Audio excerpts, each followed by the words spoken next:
Lutem, i nderuar. Tash AK-ja mendoj Shpresoj që të bartet edhe Mençuria nga Karika. Ose e barti aty në Karik. Larguj metro. Mendoj që AK-ja në Deçan dele para, në randin e parë. Na brev. Në rand parë. Jo diçka kryhet. Po me dole para mendoj që del në rand parë. Në rand parë, po. Që ata janë të fol. Në Gjakovë mendoj që Gjasat i ka shumë muaj me fitu pa baletash. Ardian Gjini. Në Ravec dhe në Suarek mund me dole para, në Ravec mendoj që fiton në Suarek i kjo Gjasat po pak ma shumë shogar në Suarek se sa në të tjerat. Për akën tjetër kun, për Klin nuk di që atëm. Mund me dole para, për nuk di që atëm. Sepse pajtona me profën a kushtë tha që edhe kandidati për DK-s se Kolbashota nuk e palidhe. Aty ka me pas garë. LDK-ja, një stok fiton pa baletash. Kështu, çështja Klinës është çështja një gurthysi.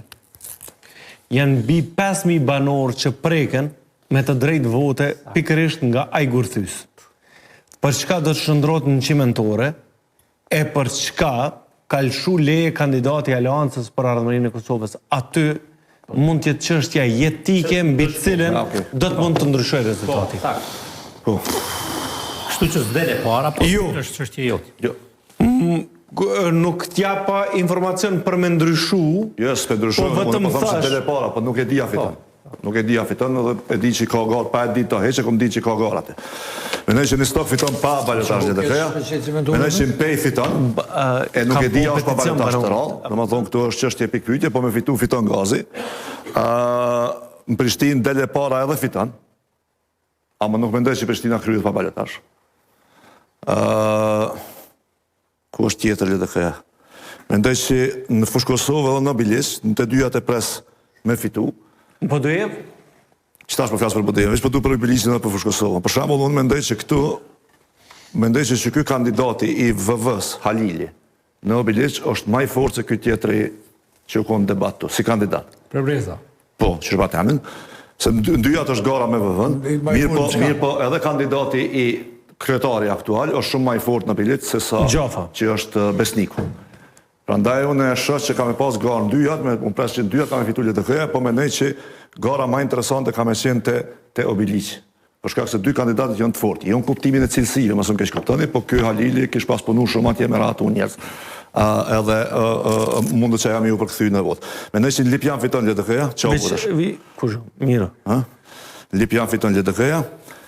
Edhe në Podujev mendoj që fiton LDK-ja. Në raund parë.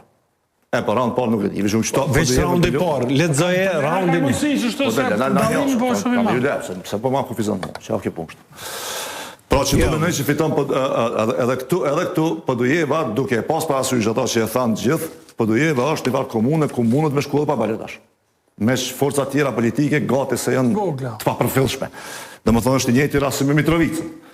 Në këtë kuptim. Po, unë menaj që Podujeva për dy arsye kësha pa kështu që është që mund me pas ndryshim rezultati. Në një, në gjatë fushatës, e veçanërisht gjatë debateve, Shpejtim Bulliqi ka dalë katastrofë. Katastrofë, dhe më thonë. E në anën tjetër, doktori, pra Kerem Hyseni ka dalë shumë mirë. Ja zakonisht shumë. Edhe e ka shtimi bot do gafa që kanë mi kushtu me ndojën e shumë. Sikur për shambull ajo me Koliqin e me qenin e ndatësake që kena tu jo ka dek pitute kështu më radhe, ka bëgjë do gafa që e ka të regu një farë pandjeshmëri absolut të ndaj. Me vëllajn i cili nuk ish invalide. Po dhe po, kur ka përmen në pejorative, në shpërfilje, Koliqin që është një masakrë e zakonisht e madhe shumë edhe në shku ka pas familjarë që doktorit vram. Kjo është 8 meshme për menimin të. Dhe mendoj që kjo kam i kushtu shumë Shpejtim Bulliqit. Tash a erëzën në raundin e parë, mbetet të shihet. Mirë po më besoj që i ka me erëzu. LDK-ja mendoj që i ka Gjasat në Giljan, po jo në raundin e parë me dalje para. Mendoj që Albani dali parë në raundin e parë, e ka Gjasa me fitu Giljanin. Ani preke kalzo vëllai që në raundin e parë se aty